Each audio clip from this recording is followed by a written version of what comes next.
Hello, everybody, and thanks for watching. And I hope you're all keeping well. Today, I'm going to be looking at a game I played. It's a fun game again, and it's this time it's the white side of the Sicilian Defence. If, like me, you enjoy playing e4 as your first move, you're always going to encounter the Sicilian Defence, as it's the most attacking defence in chess. You could go into the main line variation, which is knight f3 followed by d4, c takes d4, knight takes d4, or you can find a sideline, which has the advantage of having moves that you know well, but your opponent hopefully doesn't know so well. And one of those sidelines which has been popular for well on 30 odd years now and was invented in England long ago, but by someone named a very strong player, English player named Dennis Rumans, and it has been played by numerous English players, and that approach against the Sicilian defence is called the Grand Prix attack. So called because the players who invented it all played on the Grand Prix circuit in the 1990s and into the noughties. It is still played, but most important of all, it is still played by me.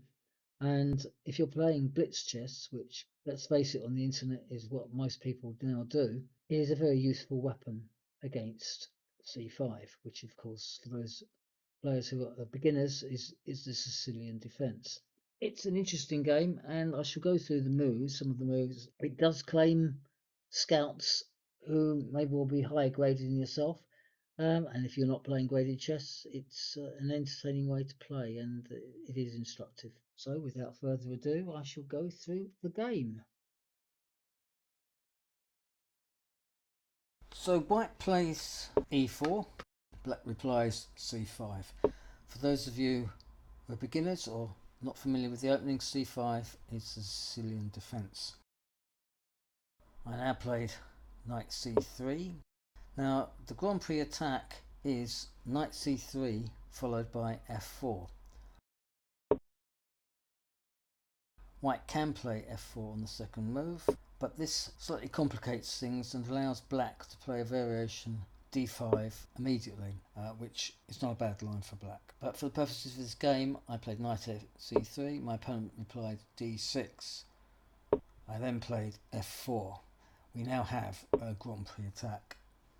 My opponent played knight f6, and I then played bishop b5 check.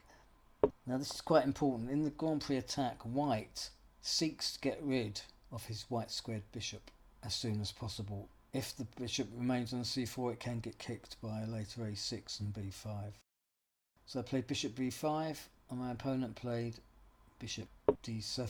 I then swapped off bishop on d7 and my opponent replied queen takes d7. Now here he could have played knight d7 and maybe it's a better move than queen takes d7, but that is for argument's sake.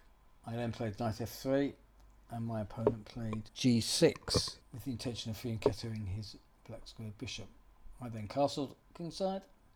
My opponent plays bishop g7. I then played d3. Now in this part of the Grand Prix attack, the pawn, white's d-pawn, should remain on d3 and should resist the temptation to go to d4. If one does that, one ends up with a sort of delayed mainline variation. Anyhow, my opponent then castles on the king side, and I play queen e1. Now, queen e1 is part of the Grand Prix attacking formation. The idea is to transfer white's queen from d1 to e1 and then over to h4 into the heart of the black's defensive position. I'm looking for also to play a future f5. Now my opponent played knight c6 and I immediately transferred my queen over to h4. Now here, as I've previously said, I'm intending to play pawn to f5. Now if you run place for the Grand Prix attack, it is not for the faint-hearted. White will have to sacrifice a pawn on f5 or e4 if black so chooses to go down that route. So for example, a pawn on f4 to f5, black could then recapture. But for the time being, the queen on h4 is to attack the king's position, and I will be looking to play a future f5 followed by bishop h6. Now in this position, black plays a6, which Turns out to be a wasted move as his queenside pawn stall never gets going. I then play the thematic f5, and again, this is a major point of the Grand Prix attack. I'm playing pawn to f5, strictly speaking, but could recapture. G takes f5. I would probably recapture. Pawn takes f5, and black could take on queen takes f5, but that would line up his queen with my rook on f1. Alternatively, if he had played g takes f5, I probably would have played bishop h6 straight away. In any case, I play the f5, and black sensibly plays knight to d4. Knight d4 has the advantage of hitting the pawn on c2 and asks white a few questions as to what his future plan will be. Anyhow, I ignored his knight d4 and played bishop to h6. In the Grand Prix attack, tempo is everything, especially in blitz games. Tempo and initiative is the be all and end all. So when I talk about tempo, I mean by creating threats that your opponent has to play moves in order to defend his position. However, my opponent took off my knight on f3. I recaptured rook takes f3. His idea is basically to swap off as many pieces as possible and solidify his king's position. He then plays bishop takes h6. I recapture queen h6. Then he plays the original knight g4, which threatens the queen, creating his own tempo. I then played queen to h4, and then he plays the first risque move of the game for him, h5. Now h5 is risky because it upsets the closed pawn structure surrounding his king. In these positions, black needs to keep his pawns as tightly compacted as possible. I then reply knight to d5. And the knight d5 is a strong move because it has two threats. It threatens to take the pawn on e7 with check, but it also threatens the fork on b6, forking the queen and the rook. And please note, there would be no fork threat if he hadn't played a6. And that is an important note for the future. So my opponent, with these dual threats, sensibly plays rook to a to e8. Now, after rook a e8, it's very tempting, certainly for beginners and even for medium rated players, to play the pawn on h2 to h3, giving the knight a kick. But the problem with this is that you take away the important square h3 if you put a pawn on it. And I might want my rook on f3 to go to h3 later in the game as a threat. So I calmly replied rook a to f1, and then my opponent, full of surprises, plays his knight back from g4 to e5. He's basically trying to defend his kingside position, and it's a reasonable position. So again, it justifies the fact that I'm not playing the pawn from h2 to h3. I then play my rook from f3 to g3, trying to exploit the weakness in his structure on the pawn on g6 and the pawns on h5. He then plays king h7, and this is the problem with the position he's got himself into because it is a defensive position. Please note that if there wasn't a pawn on e7 and the pawn was on e6, I'd be able to play knight to f6, forking his king and queen. But the pawn is on e7 and it needs to remain there as well. So after king h7, I try and improve my position by playing queen g5. I'm also preparing the rook on g3 to go to h3 and hopefully attacking the pawn on h5 with a check, a little sacrifice. My opponent plays rook g8, defending his king's pawn position.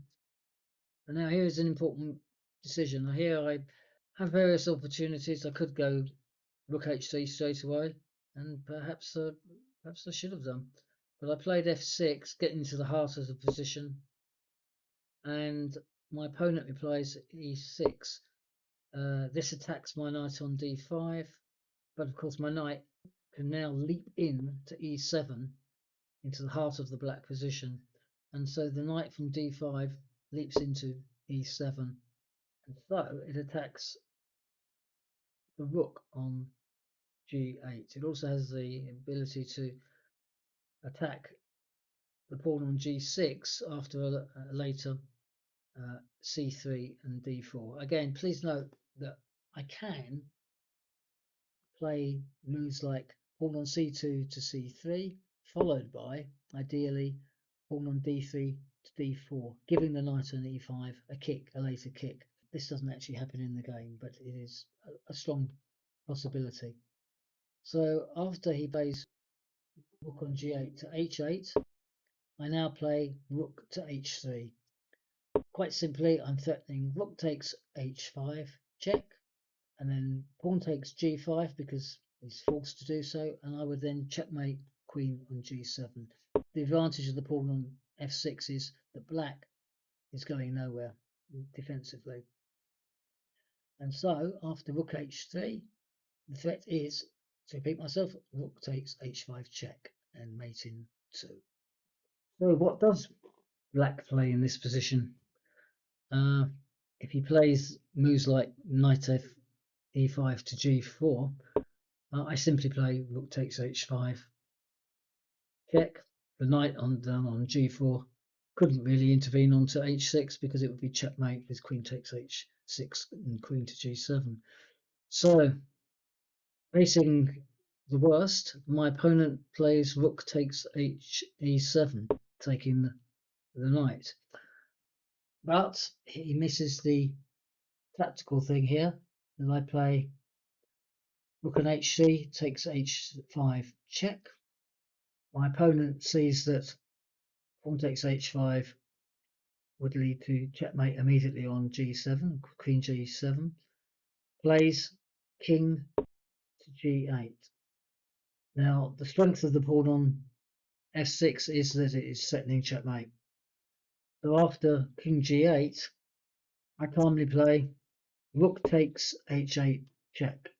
Again, always remember with moves, if you play with check, you've automatically got a tempo in your favour. King takes h8, which is forced, and then I played queen to h6 check. He's forced to play king to g8, and then I calmly played queen g7 checkmate. As you can see, the rook on e7 is still on free, but it hasn't been taken. And this, very nice game, I have to say, if I'm being slightly egotistical, demonstrates just how strong the Grand Prix attack can be if black doesn't actually have a way of defending it. Again, there are lots of thematic moves, but the strength of it is basically to play. You have to be prepared to sacrifice pawns, but it is a nice way of attacking the Sicilian defence. I hope this has been an instructive and useful game, and please, if you like this channel, please help by subscribing by hitting the notification bell. Thank you very much.